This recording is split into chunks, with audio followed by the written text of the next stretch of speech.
What's up, Jets fans? Welcome to the latest edition of Jets Latest, where you get the latest on the Jets, Jets. I'm your host, the spitting statistician, Dane Martinez, and today we talk about a couple of second-year players that I think can make a jump, may have a growing role, and it's really important with obviously the new teaching and development focus of this new regime in Brilan Allen and Malachi Corley. We'll talk about that, but first, I want to first tip our hat to our guy, Sauce Gardner, because over at PFF, and here on Jets Latest, we talk a lot about PFF grades and what that means. I really think it's a valid source to try to compare and rank where people have been. I've done it a lot with the offensive line, the interior offensive line, guys like Tippmann and AVT when talking about those strengths, guys, kind of where they fit in with some of the stats. But PFF came up with their top 10 cornerbacks for the 2025 season. At the top of the list, number one is our guy, Jets corner, Sauce Gardner, led the list. And check it out, his 91.9 PFF coverage grade since he came into the league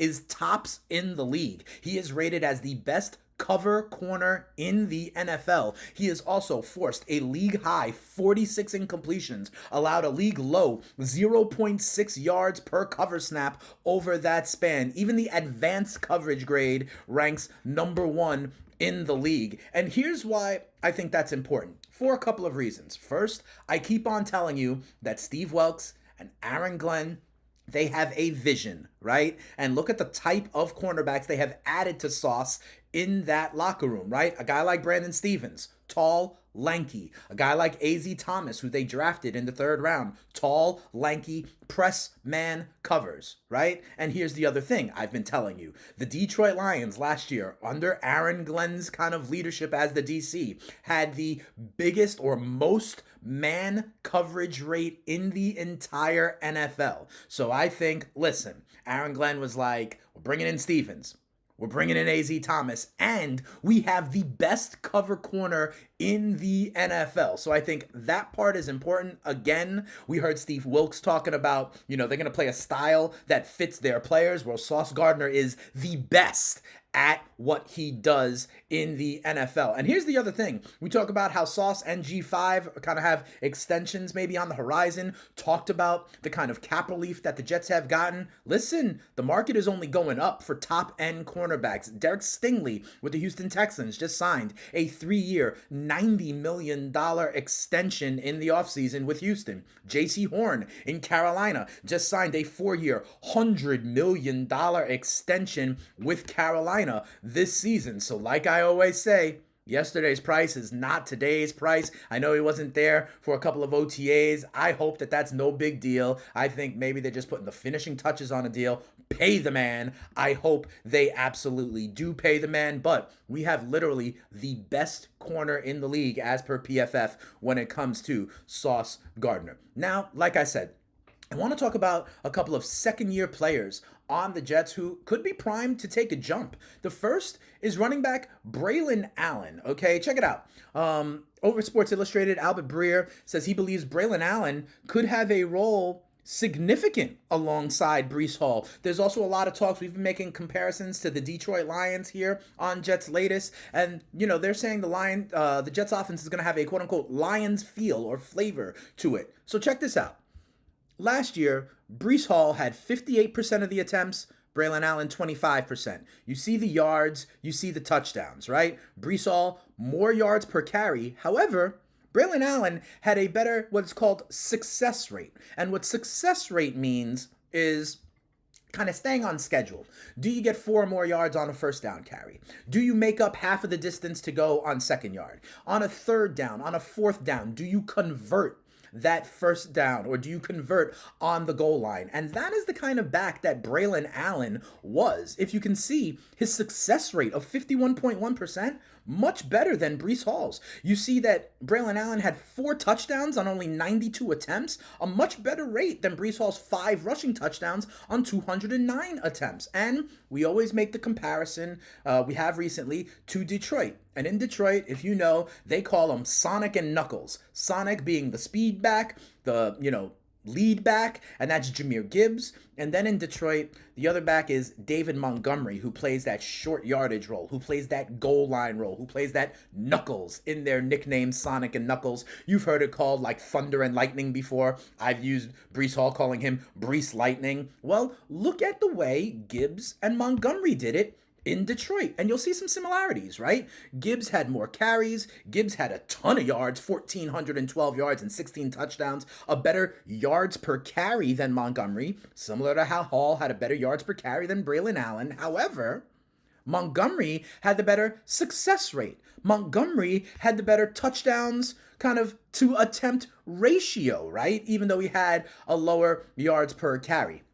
And I think, quite frankly, we could see something similar for Breece Hall and Brilan Allen, okay? There's also reports out there in OTAs, and you see it in the picture, for goodness sakes. Brilan Allen came in bulked up, looking great. And remember, we talk about the teaching and the development, right? A lot of times here on Jets Latest. Well, Brilan Allen last year was only 20 years old. He was one of the youngest players in the entire NFL. So imagine if he gets his man strength. Imagine if he continues to develop with the teaching, the development that we talk about here with this Jets regime and coaching staff, and they actually grow the role for Brilan Allen akin to David Montgomery. I think there's reasons for the arrow pointing up on Brilan Allen. Let's see how they utilize him in year two. Speaking of utilizing someone in year two, how about last year's wide receiver draft pick, Malachi Corley? Remember last year how he was called the Yak King and we were talking about him? Well,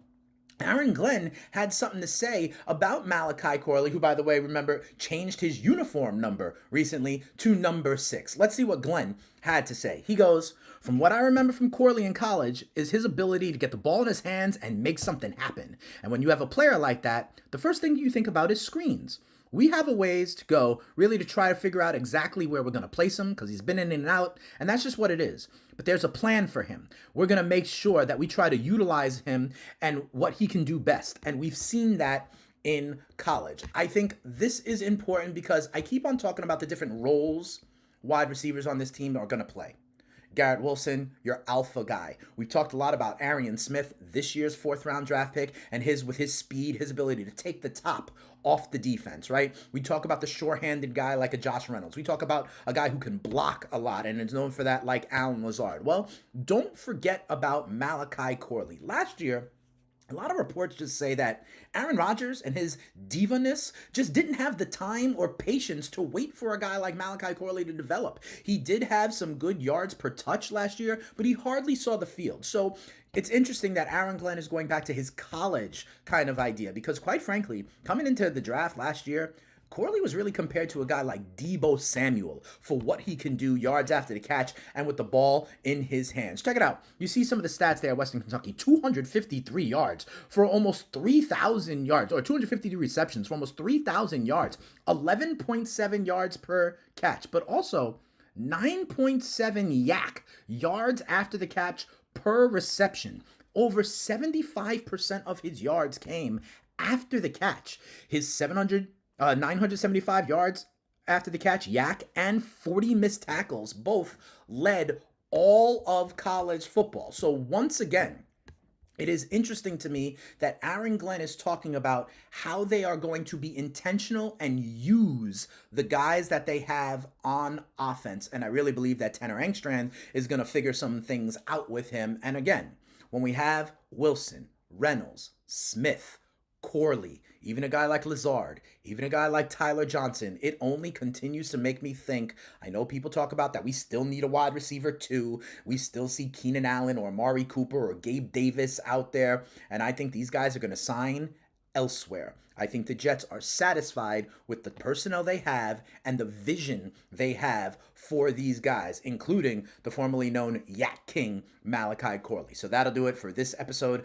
of Jets Latest. Remember, as always, watch these videos, like these videos, subscribe to the Jets Latest channel, tell a Jets fan friend to tell a Jets fan friend, engage with me in the comments. I usually try to hit you guys back up. You can hit me up on Twitter as well, or X. I am at Spittin' Speeds. And remember, I am also the host of the FTN Fantasy Show over on SiriusXM Channel 87, the Fantasy Channel. We do more than just talk the green and white. We talk fantasy football, which is starting to come around, fantasy baseball, NBA Finals, NHL Stanley Cup. It doesn't matter. FTN is a great website with a lot of content, a Discord, a lot of tools and data, simulations to give you edges, to give you insights to become a better fantasy player and a better sports bettor. So if you want all that, check me out over there. But if you are tuned into the green and white, please keep it locked here to Jets Latest. Thank you to all of the new subscribers for this week. Thank you to the positive comments that we have had. I try to engage with you as we are building a community and building a